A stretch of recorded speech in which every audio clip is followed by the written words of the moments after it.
in this convention. Let me just give you one quick story before we retire tonight. I don't want to spend most of this evening in this short talk. I'm supposed to finish at 9 o'clock, right? 9:30, okay. Way back in college, on my first year, I decided to look for the woman I'm going to marry.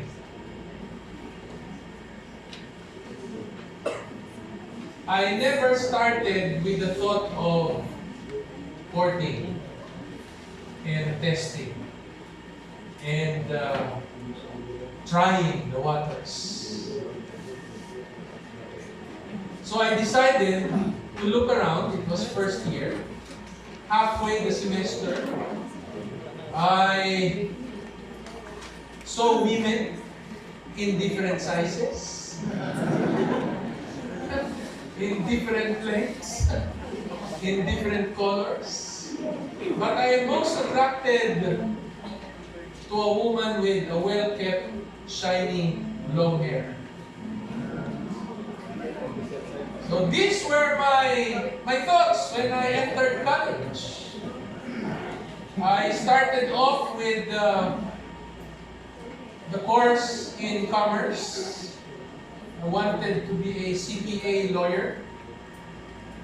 When I passed my quota course in UP Diliman, my father said, "No, you're not going anywhere. The Lord has gifted you with 3 lives already. You are going to serve Him." So like Samuel, I just said to myself, parents wanted the best things for their children. So instead of going to UP, I ended up in AUP. So I started with commerce. Not known to my parents because they wanted me to be a pastor. But who wants to be a pastor, goodness? Maya na lang, maya si pastor. Who wants to be a pastor? No place your own for the first 30, 40 years of your service. You retire not knowing where to go. Your children will be born in different places. Your furnitures will be boxes and who wants to be a pastor? So I never really cared for becoming a pastor. So I went off as a commerce student. Long story, God met me in a near-death experience. You know the NDEs, right? So from then on, I promised the Lord, Lord, if you save me from this near-death experience, I will go back to AUP and serve you as a pastor. So eventually, I took double course because my parents would soon be coming to AUP, PUC, and they will find out that my courses after finishing 2 years will be counting 1, counting 2. This is not the subjects of a pastor. So I started taking ministry. And while doing this double course, I saw a lady opposite of all my description. Except probably the size.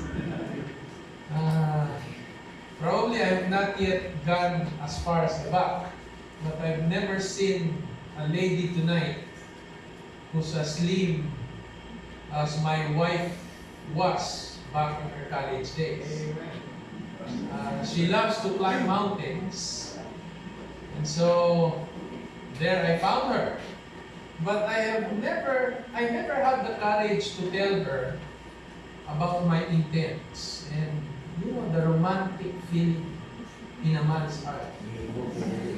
So since I draw, I write, what I did was take a hard piece of paper and took some flowers and hand-pressed them. And I decided, as I was preparing my organic card, love card, organic, I saw 3 little ants, I was staying in the dormitory. And I waited for them at the end, where they were coming from. When they were just in front of me, with the hand-pressed flowers, I also hand-pressed them. I never thought, but when I opened the organic card I was preparing, I saw exactly 3 hand-pressed ants in my card. So I wrote there my words. I'm sending you the 3 sweetest ants.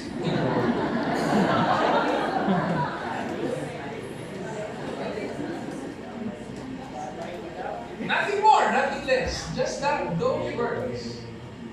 Then never had the courage to tell all of this, so I asked a man, a good friend, to deliver the organic card. I never saw that card again for many years. Many years. Probably close to a decade. When I crossed paths again with this lady. This time I was already a new ministerial worker, and she was already supervising as a manager for a manpower company. And we met there again, we exchanged our thoughts, And to make the long story short, I made my intents very clear.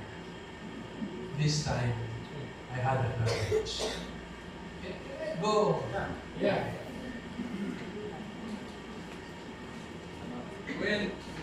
When I told her my intents, I have no plans of getting into a boyfriend-girlfriend relationship. So I told her my love and my desire to unite with her in God's own time, in God's calling, to work together and live as long as the Lord would allow us to live together. No boyfriend-girlfriend relationship. I only asked her, if you're going to say yes, then I pulled out from my bag the ministers, and I spread my 3-folded Manila paper.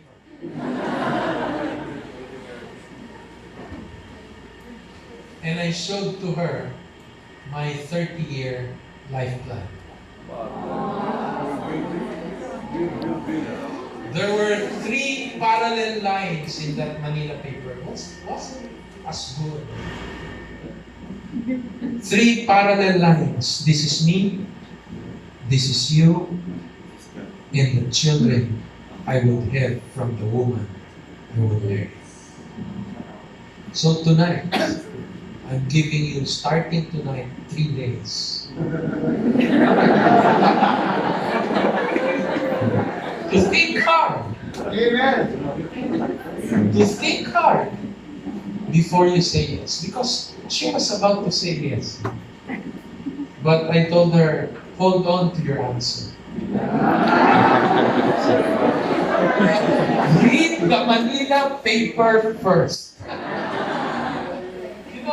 I pasted in every edge to make an eclipse of these 3 Manila papers.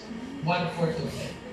So that when you open them, this will be the first 10 years, next 10 years, and the last 10 years until I retire. Didn't take her 3 days.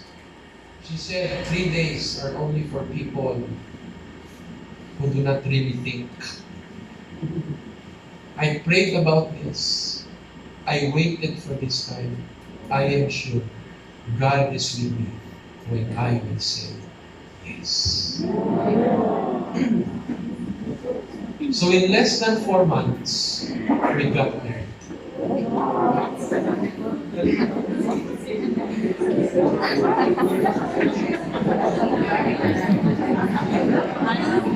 The rest of the story I'll tell you tomorrow. I'll tell you tomorrow what exactly happened and what transpired in the 30 years, in the interim of each year that we counted. Is she still happy? Did it increase her loyalty to God? Is her usefulness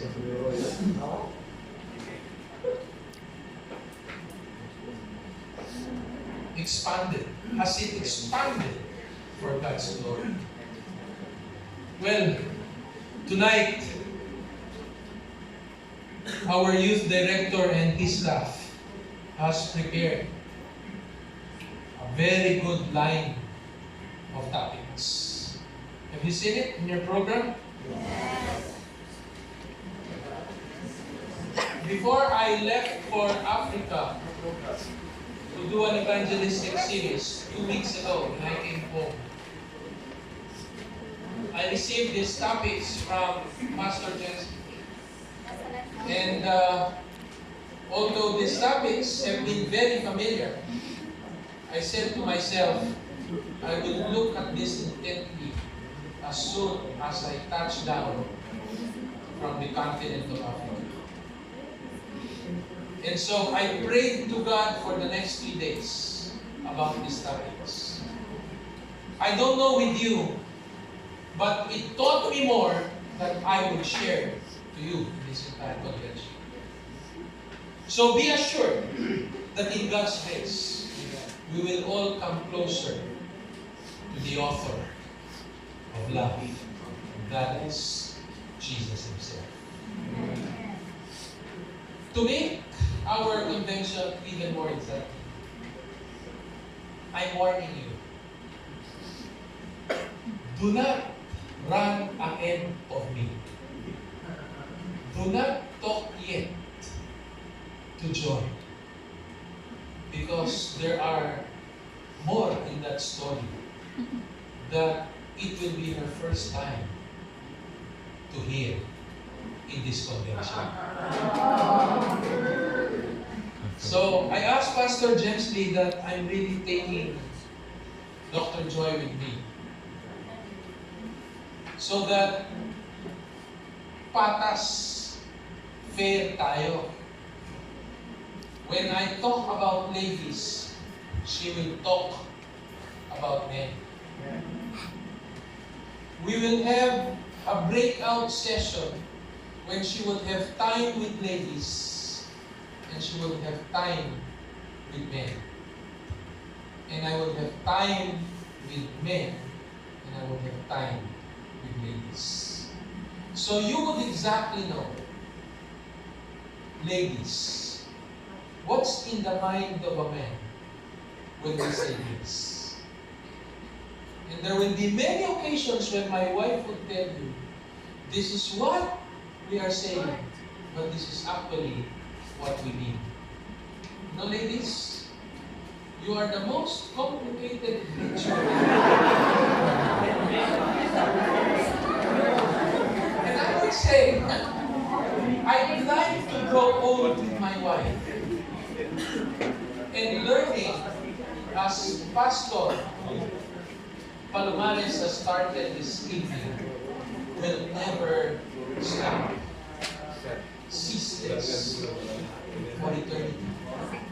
We will continue to learn, not only about our relationships, but most especially with God Himself. Let's make a quick prayer. Father God, tonight, come into our hearts. As as you enter our beings today, for sure you will find many unrighteous things. I only desire and ask, dear Lord, in behalf of these young people tonight, that you will cleanse us, that you will forgive us, and that you will give us a new heart, ready to listen to you and to obey you. Father, may we live this convention never the same again than when we first came in.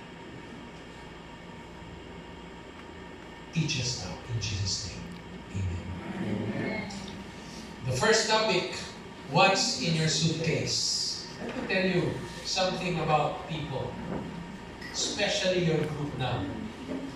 Would you believe?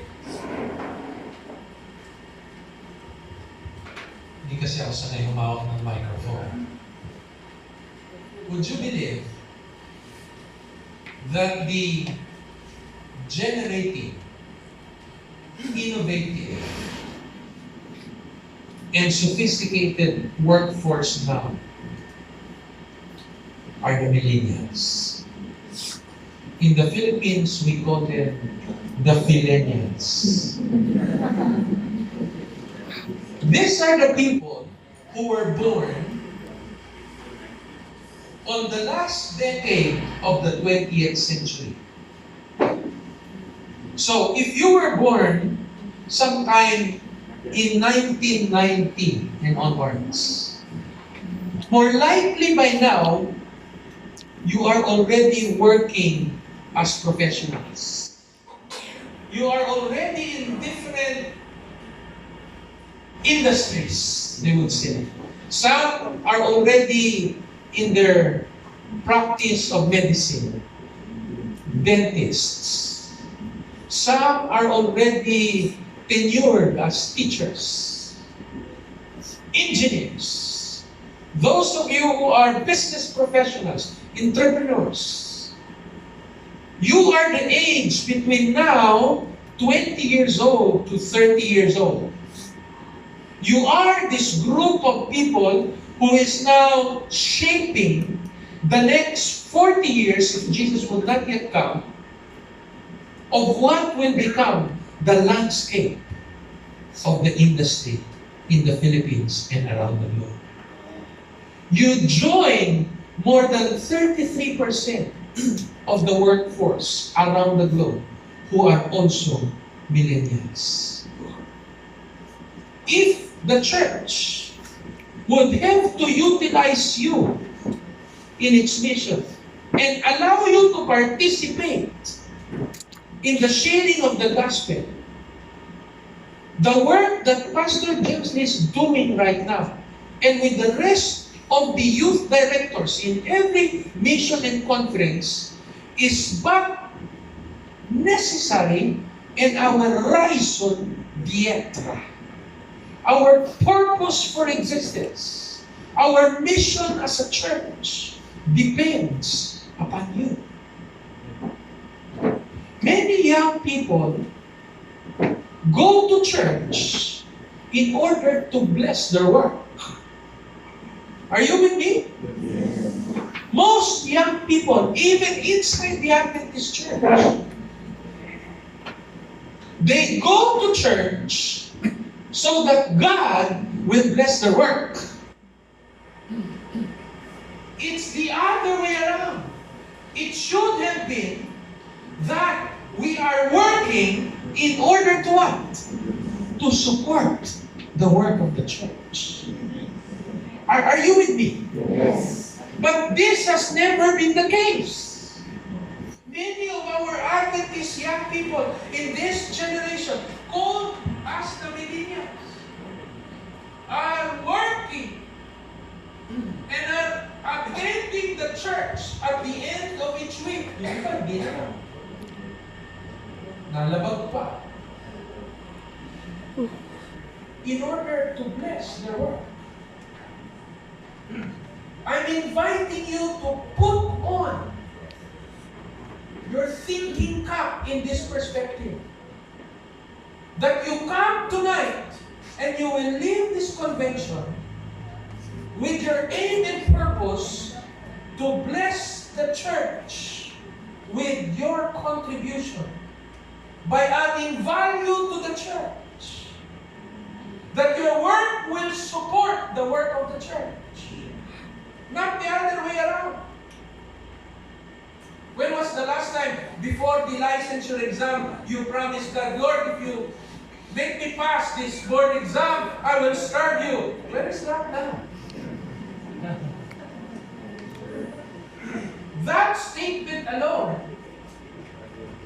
posits that very statement that we are working and we come to church in order for God to bless our work. You see the big difference? The end will eventually spell the big difference. Is the end of the whole matter serving God or amassing wealth, achievement, and status for yourself? This is very special in our discussion tonight about what's in your luggage or what's in your suitcase. We just traveled coming here. Imagine, it only took me an hour to prepare all my things to be inside the luggage. I only have one organizer as small as that. Nakiusap pa ako kay Mami. Pwede ba ipasok mo na ito dyan sa gamit mo? Can you just put that in your own so I would not have to carry? Because most of my shirts are in a cloth bag. I carry them just as they would be worn. Imagine, it took her the rest of the entire evening to prepare her. When I inspected the content, oh goodness, this was all? What made it too long for you to get this here? She was looking at the program. Okay, program. This is what I'm going to wear.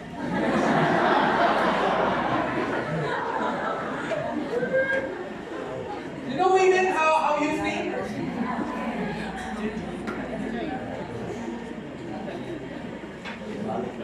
This is a mother of three.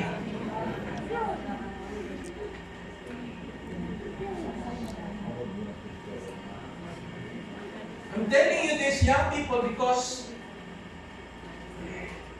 in as much as you are reinventing the entire landscape of the industry around the globe,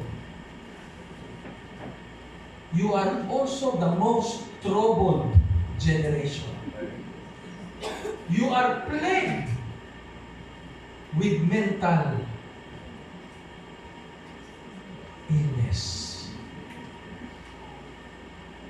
I was reading Harvard Business Review.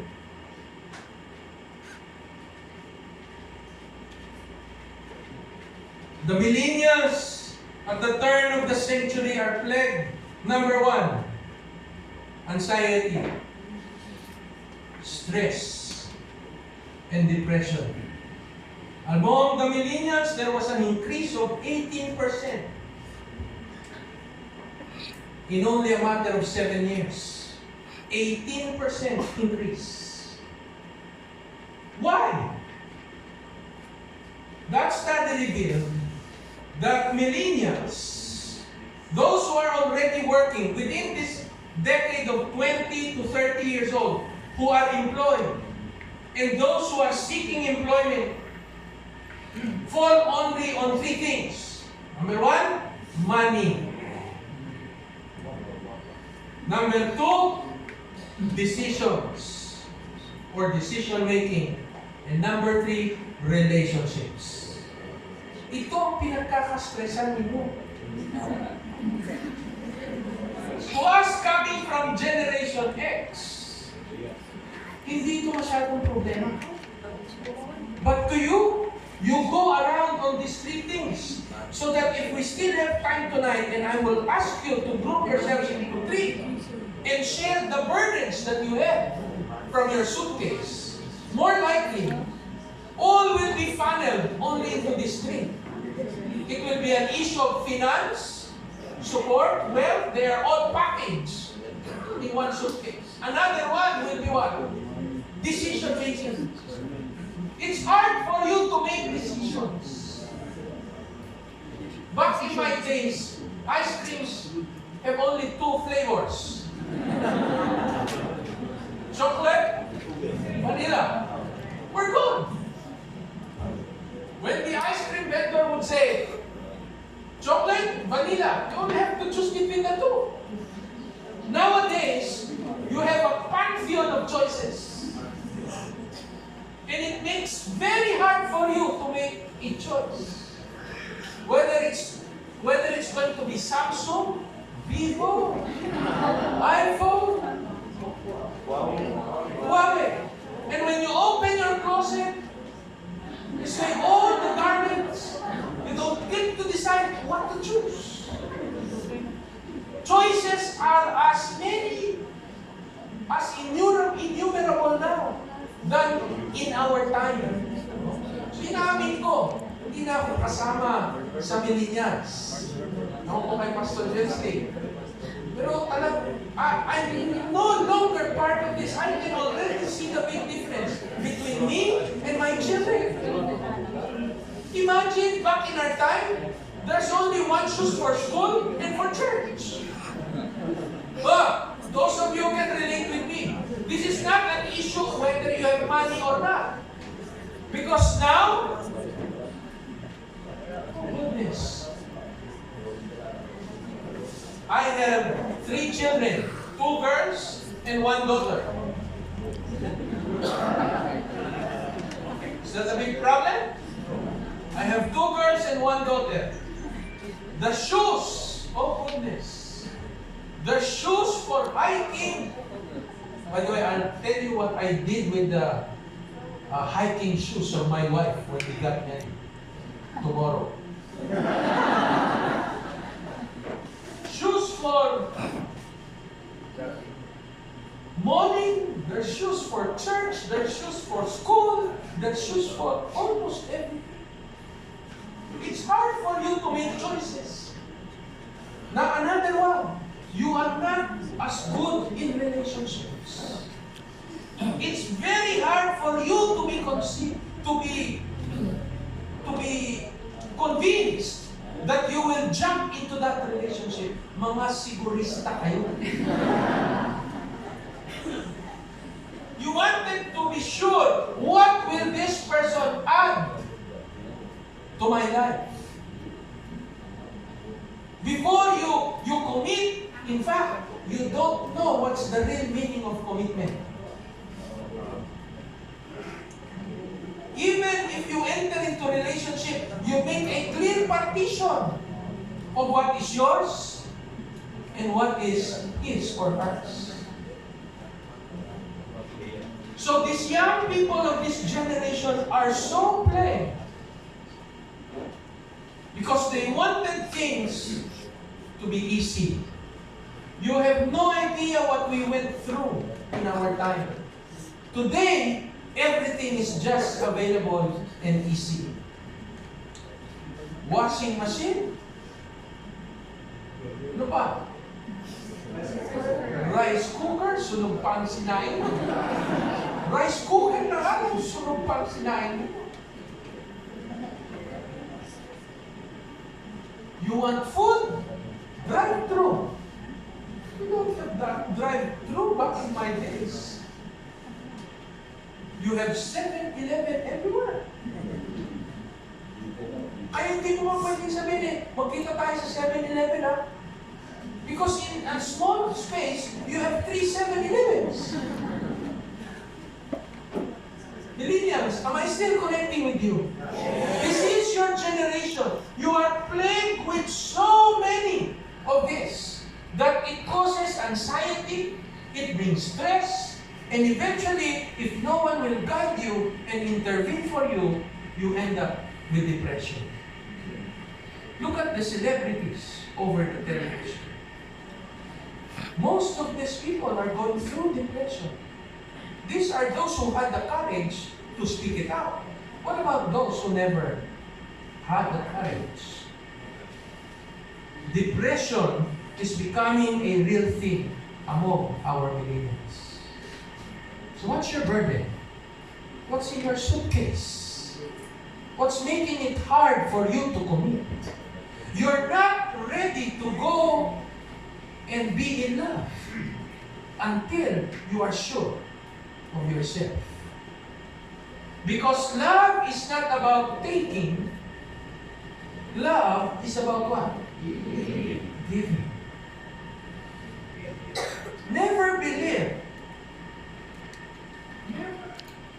Never believe. Check. Never believe that love is a two-way street. Love is only a one-way street.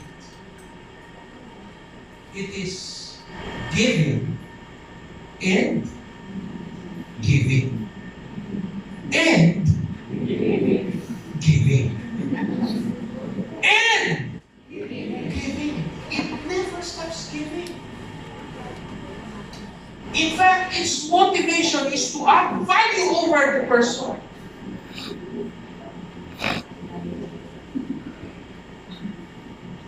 So, at the onset of our discussion here, what's inside your suitcase can either be your burden or the most important things in your life. What's hindering you to get into a relationship?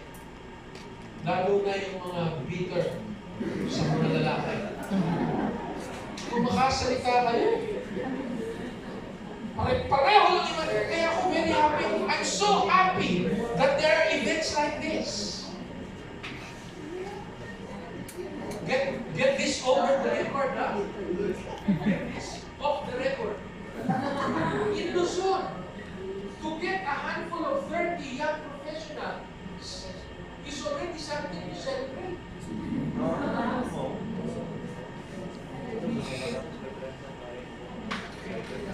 But here,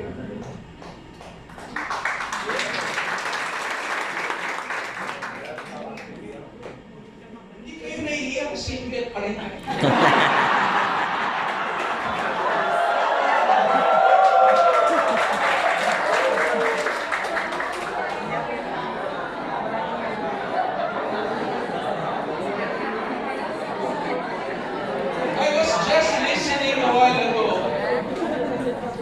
Of the different work that you do, both for the government and private institutions. I got so inspired. Imagine if all these young people will be harnessed and the right mind frame will be placed upon them. You will certainly contribute enormously to the progress of the world. Huwag lang saan kayo unahan ng mental illness. I think the health department or the health ministries have to work closely with the young people. Because I have only mentioned depression, but it is also your problem on the issue of narcissism. You love yourself so much. Look this. Ang kakapal. You take a picture of your own food. You take a picture of the places you go. You take a picture of your face. You take a picture almost of everything about you. You'd like to tell the whole world about yourself. No wonder you are also the most vulnerable victims of data privacy. I'm sorry for the mention. That's the other work I do for NPUC. Yes, young people have big issues on money, on decision making, and relationships. These are your burdens in your suitcases. Unless you replace this with your priorities, things that make you happy, you're not ready to enter in any relationship. So look at your suitcases. Are these plans in the next 30 years? Are these priorities in life? Are these commitments? Are these the things you would like to serve God? I hope when you go home at the end of this convention, your suitcase would only have what will propel you to be productive in the Lord's work. Amen. Leave your yokes to God, your burdens to God. Because as long as those are inside your suitcase, you're not ready to get into a relationship. You will only be bitter about each relationship you will make. You will only count what you would lose for the name of love. You will only think of what you will have to let go. Kaya pag hindi kayo nagkaige at nag-break, because of that mentality of your burdens, because of your mentality of giving and taking, at the end, when it turns out to break up, you will do like this. Ito na yung picture mo, papangit! Yung mga bulaklak na binigay mo, babaho! Why do you return those? Those have been part of your memories. Why are you returning them? Because of your mentality. What you give, you expect a what? Reciprocity of it. Ito yung mga gift mo. Yan! Saksak mo sa baga mo. Because of that mentality, I think all of this lineup of topics were well thought. It started with the suitcase because in reality, you cannot start a meaningful relationship until you are secure with yourself in Christ. Amen. Friends, tonight, I'd like to tell you, replace the burdens in your suitcases with the happiness only Jesus. Amen. I was really very happy to listen to Pastor Palomares when he made clear statements about making God or Jesus the center of your life.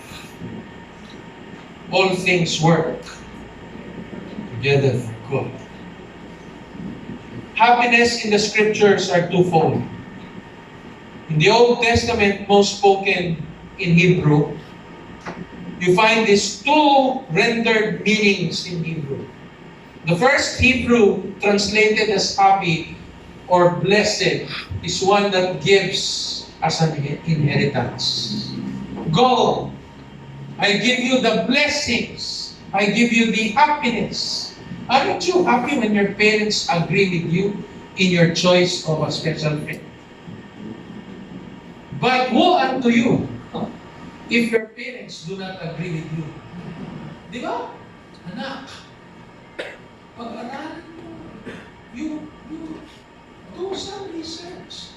Ang nanay niya ay may ano. When your parents don't agree with you, it becomes troublesome. But blessed are those, meaning those who are given the blessings. You will be happy. The other Hebrew word for that is not about that being inherited or given. The Hebrew word, later translated as one of the names of Jacob's sons, is Asher, meaning happy, blessed, flourishing. I like the word, flourishing. Productive.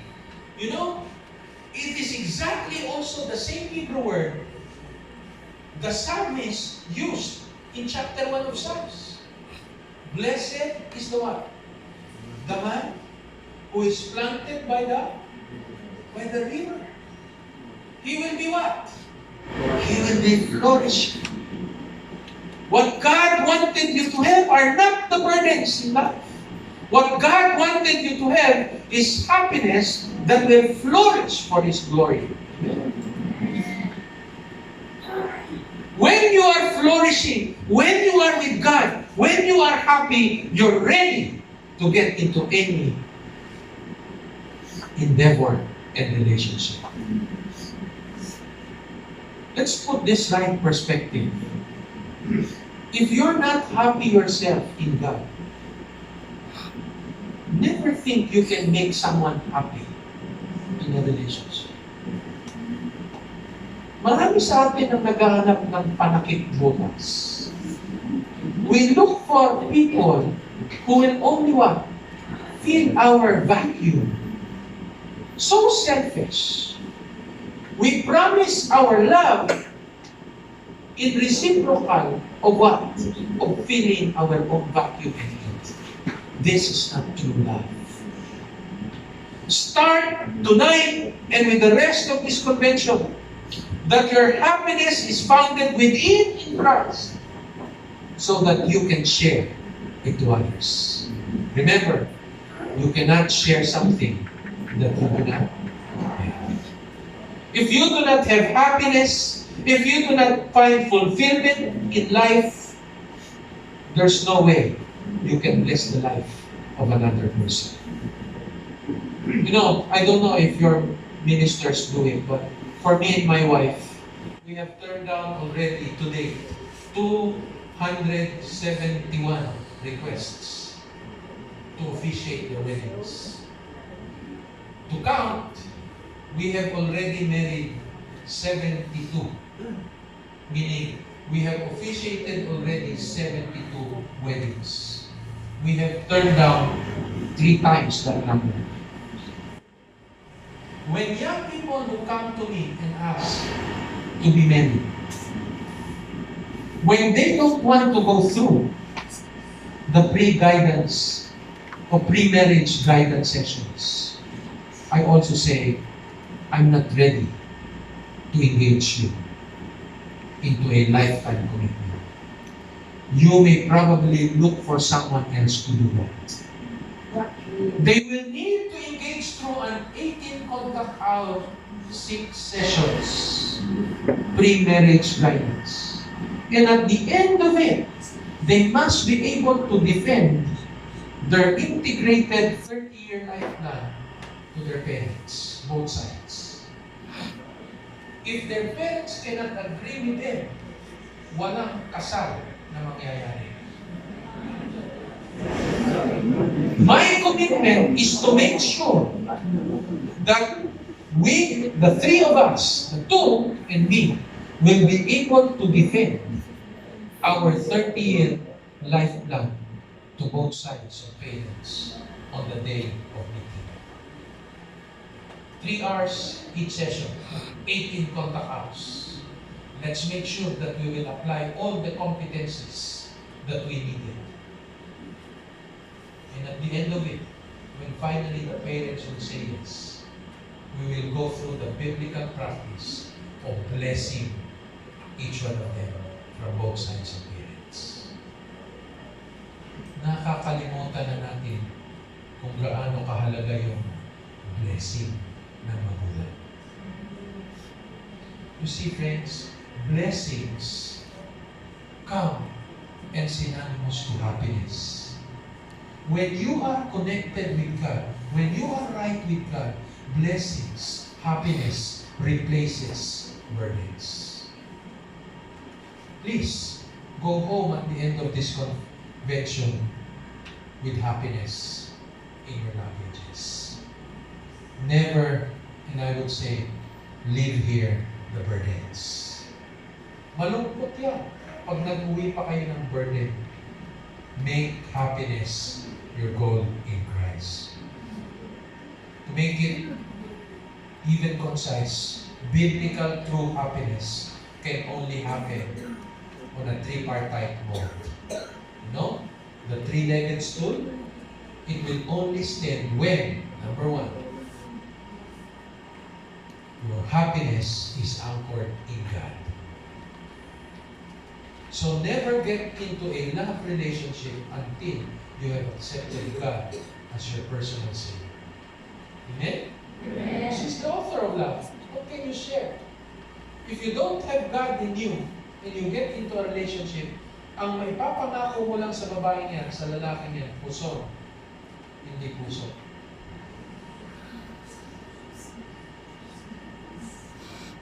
Unless you have God, there will be no true happiness within you.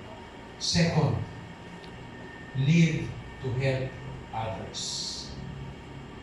Add value to the life of others. Kaya when we do the sessions, I would always ask them, what is your motive? What is your goal of getting married? Oh goodness, 98 to 99% that we have done. Couples do not get the biblical goal and reason for getting married. Mga nakalagay nila doon sa sample. Siguro ganito rin sa inyo. To have a companion in life. Huh? Is that your goal? In getting married? Can you give me your reasons if you're getting married someday? Why will you get married? Huh? To feel love?